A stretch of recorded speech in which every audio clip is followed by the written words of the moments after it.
고린도전서 7장. 이제 여러분이 써보낸 질문에 대해 말하겠습니다.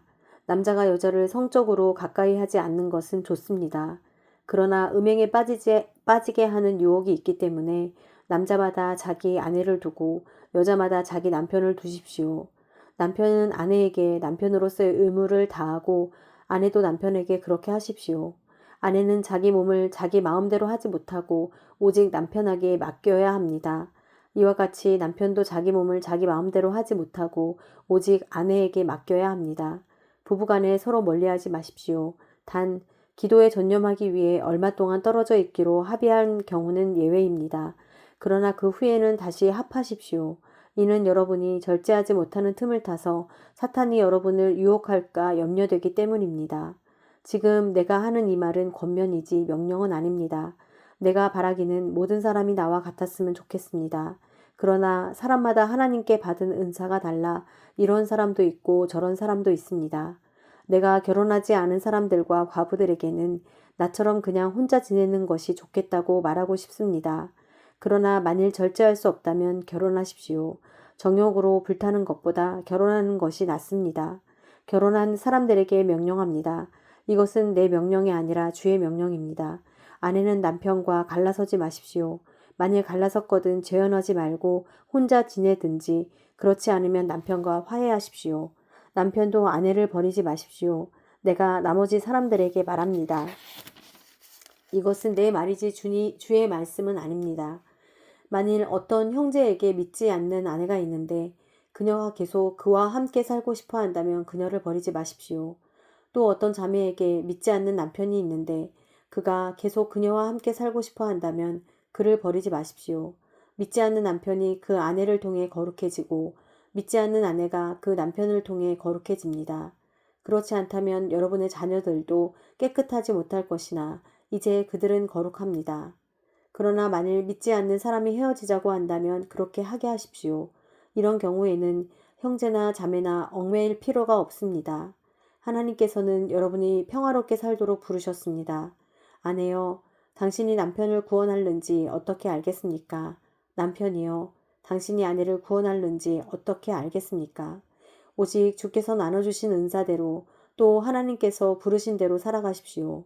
내가 모든 교회에 이 같은 원칙을 제시합니다. 할례를 받은 상태에서 부르심을 받은 사람이 있습니까? 할례의 흔적을 지워 할례를 받지 않은 사람이 되려고 하지 마십시오. 할례를 받지 않은 상태에서 부르심을 받은 사람이 있습니까? 일부러 할례를 받으려고 하지 마십시오. 할례를 받았든지 안 받았든지 그것은 문제가 아닙니다. 오직 하나님의 계명을 지키는 것이 중요합니다. 각 사람은 부르심을 받은 때의 상태 그대로 머무십시오. 당신이 종으로 있을 때 부르심을 받았습니까? 걱정하지 마십시오. 그러나 자유를 얻을 수 있는 기회가 있다면 그것을 이용하십시오. 주 안에서 부르심을 받은 사람은 종이라도 주께 속한 자유인입니다.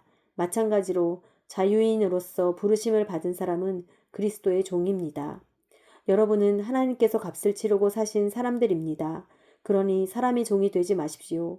형제 자매들이여 각각 부르심을 받은 그대로 하나님과 함께 거하십시오. 결혼하지 않은 사람들에 대해서는 내가 주께 받은 명령이 없으나 주의 자비하심을 힘입은 사람으로서 여러분에게 믿을 만한 의견을 제시합니다.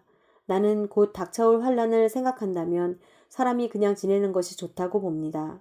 당신이 아내에게 매였으면 헤어지려고 하지 마십시오. 당신이 아내에게서 놓였으면 새로 아내를 얻으려고 하지 마십시오. 그러나 당신이 결혼하더라도 죄를 짓는 것은 아닙니다. 또 처녀가 결혼하더라도 죄를 짓는 것은 아닙니다. 그러나 이런 사람들은 육신의 고난을 당하게 될 것이므로 내가 여러분을 아끼는 마음에서 이런 말을 하는 것입니다. 형제 자매들이여, 내가 말하고 싶은 것은 이것입니다. 때가 얼마 남지 않았으니 이제부터 안에 있는 사람들은 없는 사람처럼 하고 슬픈 사람들은 슬프지 않은 사람처럼 하고 기뻐하는 사람들은 기쁘지 않은 사람처럼 하고 물건을 사는 사람들은 그것을 가지지 않은 사람처럼 하고 세상의 것을 사용하는 사람들은 다 사용하지 못하는 것처럼 하십시오. 이 세상의 모습은 사라져가고 있기 때문입니다. 나는 여러분이 걱정 없이 살기를 바랍니다. 결혼하지 않은 남자는 어떻게 하면 주님을 기쁘시게 할까 하고 주의 일에 마음을 씁니다. 그러나 결혼한 남자는 어떻게 하면 자기 아내를 기쁘게 할까 하고 세상 일을 걱정하므로 마음이 나뉩니다. 남편이 없는 여자나 처녀는 주의 일을 걱정해 몸과 영을 다 거룩하게 하나 결혼한 여자는 어떻게 하면 남편을 기쁘게 할까 해 세상 일을 걱정합니다. 내가 이것을 말하는 것은 여러분의 유익을 위한 것이지 여러분을 제한하려는 것이 아닙니다. 오히려 나는 여러분이 이치에 맞게 마음에 혼돈 없이 오직 주만 섬기도록 하려는 것입니다. 그러나 누가 만일 자기의 처녀딸을 시집 보내지 않는 것이 이치에 맞지 않는다고 생각한다면, 그리고 더구나 혼기도 지나고 마땅히 그렇게 해야 한다고 생각한다면 원하는 대로 하십시오. 이것은 죄를 짓는 것이 아니므로 그들이 결혼하게 하십시오. 그러나 그가 마음을 확고하게 정하고 부득이한 일도 없고 또 자기 뜻대로 할 권리가 있어서 자기의 처녀딸을 그대로 두기로 마음에 작정했다면 그는 잘하는 것입니다. 그러므로 자기의 처녀딸을 시집 보내는 사람도 잘하는 것이지만 시집 보내지 않는 사람은 더 잘하는 것입니다. 아내는 남편이 살아있는 동안 남편에게 매여 있습니다. 그러나 남편이 죽으면 자기의 뜻대로 결혼할 자유가 있습니다. 단 주 안에서만 그렇게 해야 합니다. 그러나 내 판단으로는 그녀가 그냥 지내는 것이 더 행복하다고 봅니다. 나에게도 하나님의 영이 계시다고 생각합니다.